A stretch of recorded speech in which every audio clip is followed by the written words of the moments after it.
Hi viewers, welcome to our channel. ప్రస్తుతం మనతో పాటు దాము బాలాజీ గారు, సీనియర్ జర్నలిస్ట్ ఉన్నారు. వారితో ఒకసారి మాట్లాడదాం. నమస్కారం సార్. నమస్తే. సార్, ఒక మైనర్ బాలికతో ఎఫ్ఐఆర్ పెట్టుకున్నాడని చెప్పేసి విజయవాడకు చెందిన ఒక అబ్బాయిని అమెరికాలో అరెస్ట్ చేయడం జరిగింది సార్. ఇది ఇప్పుడు వైరల్ అయిపోతుంది. అంటే ఈ మధ్య కాలంలో మన తెలుగు వాళ్ళ పరిస్థితి అమెరికాలో దారుణంగా ఉందని కూడా చెప్తున్నారు. అంటే కొంతమంది క్రైమ్ కు పాల్పడుతున్నారు అక్కడ, ఇంకొంతమంది ఫైరింగ్ కు గురై చనిపోతున్నారు. రోజుకో న్యూస్ అటువంటివే బయటపడడం చూస్తున్నాం. అంటే పెరిగిపోతున్నాయని కూడా చెప్తున్నారు. మరి ఈ ఘటనలో ఏం జరిగింది, మరి పెరగడానికి గల కారణాలు ఏంటి? మొన్ననే ఎల్బీ నగర్ అబ్బాయిని అక్కడ పెట్రోల్ బంక్ లో పనిచేస్తుంటే కాల్చి చంపేశారు. అంతకుముందు నిజాముద్దీన్ అనే ఒక అబ్బాయిని పోలీసులే కాల్చి చంపేశారు. కొన్ని యాక్సిడెంట్లలో మనోళ్ళు చనిపోతున్నారు. కొన్ని రకాల క్రైమ్ లో ఆ మధ్య కూడా ఒక అబ్బాయి ఒక మైనర్ బాలికతో చాట్ చేశాడని అతను అరెస్ట్ అయ్యాడు. ఇలాగా ఈ మధ్యకాలంలో మనం ఇండియన్స్ కావచ్చు, తెలుగు వాళ్ళు కావచ్చు, ఎక్కువగా అక్కడ అరెస్ట్లు అవ్వడం, చనిపోవడం, యాక్సిడెంట్లకు గురవడం ఇలాగ జరుగుతున్నాయి. ఒక రకంగా ఆంధ్రప్రదేశ్ కావచ్చు, మిగతా రాష్ట్రాల్లో పేరెంట్స్ తమ పిల్లల్ని అక్కడికి పంపించి, ఒకప్పుడు మా వాడు అమెరికాలో ఉన్నాడు, మా పాప అమెరికాలో ఉందని గొప్పగా చెప్పుకునే పరిస్థితి పోయి ఇవాళ ఆందోళన చెందే పరిస్థితి ఏర్పడింది. లేటెస్ట్ గా ఒక ఇన్సిడెంట్ జరిగింది. ఇది కూడా ఆందోళన కలిగించే ఇన్సిడెంట్. సో ఈ ఇన్సిడెంట్ ఏంటి, ఎందుకు జరిగింది, ఈ అబ్బాయి ఎవరు, ఈ అబ్బాయి మైనర్ బాలికతో ఎలాంటి అఫైర్ పెట్టుకోవాలని ప్లాన్ చేశాడు, దాంట్లో ఎలా పోలీసులు పట్టుకున్నారు, ఈ హోల్ ఎపిసోడ్ నుంచి తెలుగు విద్యార్థులు కానీ, అక్కడ పనిచేసే తెలుగు వాళ్ళు కానీ ఏమి నేర్చుకోవాలి, పేరెంట్స్ కూడా వాళ్ళని ఎలా గైడ్ చేయాలి, ఈ విషయాల గురించి మనం మాట్లాడుకుందాం. ప్రధానంగా ఏంటంటే, ఈ అబ్బాయి పేరు నల్లా లిఖిత్ అబ్బాయి. ఆ అబ్బాయికి 24 ఏళ్ళు. ఈ అబ్బాయిది విజయవాడ అని చెప్తున్నారు. ఈ అబ్బాయి అమరావతిలో ఉండే SRM ఇంజనీరింగ్ కాలేజీలో బీటెక్ చేశాడు. దాని తర్వాత అమెరికాకు వెళ్ళి ఇల్లినాయిస్లో స్ప్రింగ్ ఫీల్డ్స్లో MS చేశాడు. కంప్యూటర్స్ MS చేసిన తర్వాత అక్కడ ఒహియో అనే ఒక రాష్ట్రం ఉంటుంది. ఒహియో రాష్ట్రంలో సిన్సినాటి అని ఉంటుంది టౌన్. ఆ సిన్సినాటి దగ్గర క్లిప్టన్ ఏరియా అనే ఒక ఏరియాలో ఉంటూ జాబ్ చేస్తున్నాడు. డేటా అనలిస్ట్గా పనిచేస్తున్నాడు. H1B వీసా కూడా తనకు వచ్చిందని చెప్తున్నారు. ముందుగా స్టూడెంట్ వీసా, F1 వీసా అంటారు. F1 వీసా మీద అమెరికా వెళ్ళాడు. దాని తర్వాత ఉద్యోగం వచ్చినాక H1B వీసా కూడా తనకు వచ్చిందని చెప్తున్నారు. సో అట్లా అతను నీట్గా అక్కడ చదువుకొని ఉద్యోగం చేసుకుంటూ ఉన్నాడు. అయితే మొన్న ఏమైందంటే, ఈ అబ్బాయి మామూలుగా అక్కడ లోకల్ అమ్మాయిలతో చాటింగ్లు ఇవన్నీ చేస్తుంటారు. అలాగే ఈ అబ్బాయి ఒక అమ్మాయితో చాటింగ్ మొదలు పెట్టాడు. ఆ అమ్మాయి వచ్చి 15 ఇయర్స్ ఏజ్ గ్రూప్ ఉన్న అమ్మాయి, 15 ఏళ్ళ అమ్మాయి. ఆ అమ్మాయితో చాట్ చేస్తుంటే అమ్మాయి, నేను ఇట్లా సెక్స్ వర్కర్ని, నువ్వు వస్తావా అని పిలిచింది. వీడు సెక్స్ వర్కర్ అంటున్నాడు. నీ రేట్ ఎంత అంటే $100 అని చెప్పింది.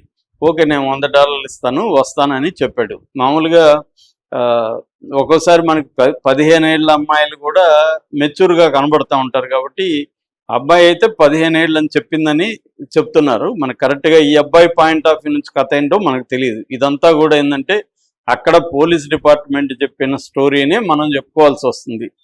ఇట్లాంటి కథల్లో ప్రాబ్లం ఏంటంటే, ఒక వెర్షన్ మాత్రమే మనకు అందుతుంది. రెండో వెర్షన్, ఈ అబ్బాయి పాయింట్ ఆఫ్ నుంచి ఏం జరిగింది అనేది తెలియదు. అబ్బాయి మాట్లాడితే కానీ తెలియదు. కాబట్టి మనం ఒక వెర్షనే చెప్తున్నాను నేను.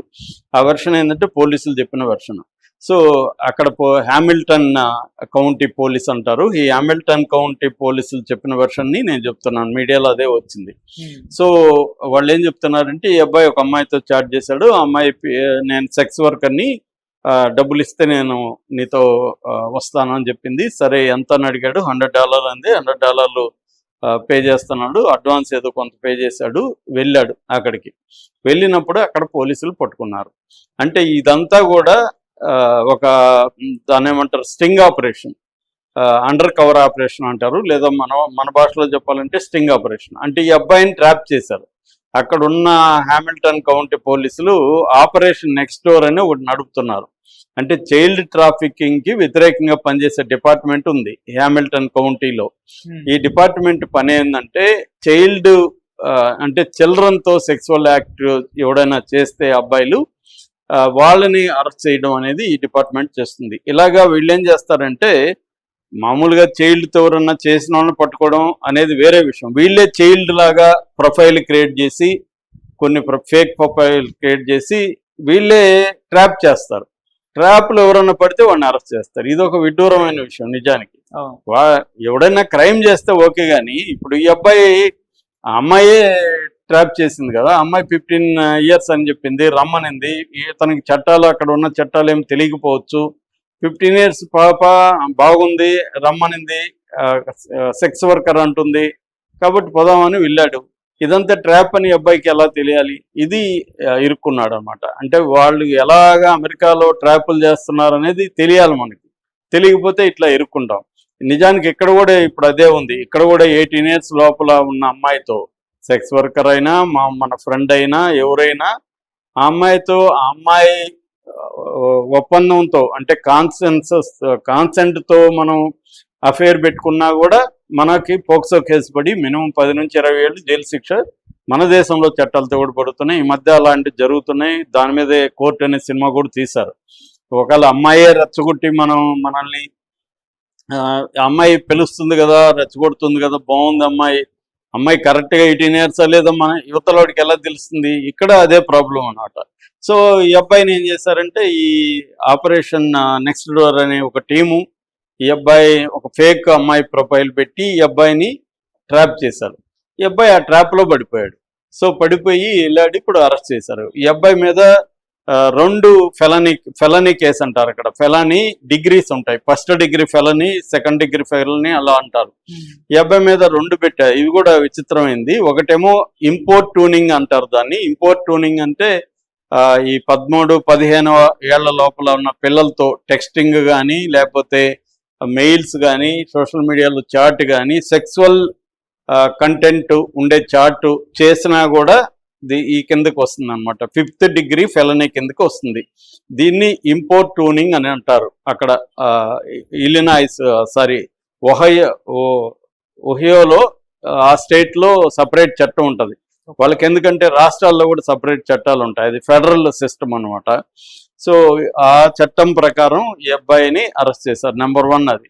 దీనికి 6 నెలల నుంచి 12 నెలల వరకు జైలు శిక్ష పడుతుంది, ఫైన్ కూడా పడుతుంది. రెండోది ఏంటంటే పొసెషన్ ఆఫ్ క్రిమినల్ టూల్స్ అని ఇంకొక సెక్షన్.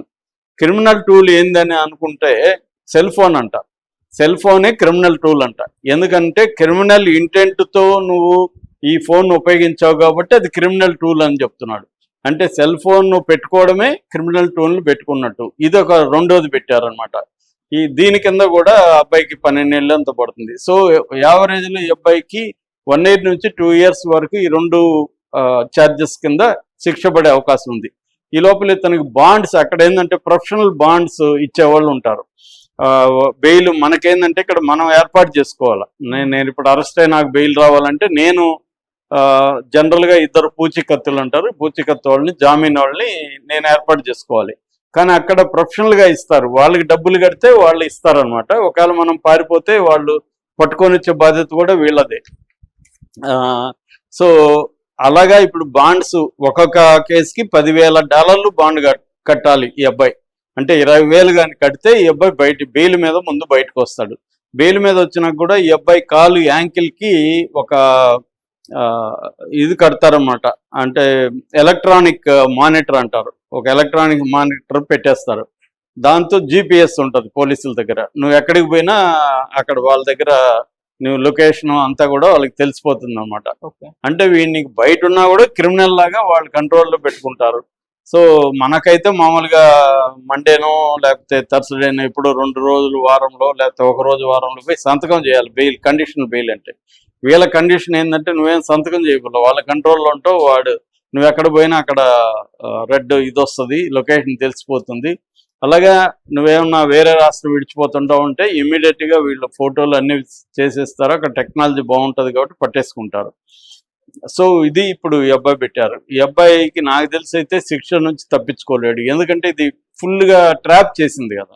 ఇప్పుడు మామూలుగా అయితే వేరే అమ్మాయి అయితే అమ్మాయి రేపు పొద్దున నన్ను తనేం చేయలేదనో ఇంకోటి అని చెప్పి కాంప్రమైజ్ అవ్వచ్చు. ఇది గవర్నమెంట్ వ్యవహారం. వాళ్ళు ప్లాన్గా ట్రాప్ చేశారు. ఆ ట్రాప్లో మనోడు పడిపోయాడు.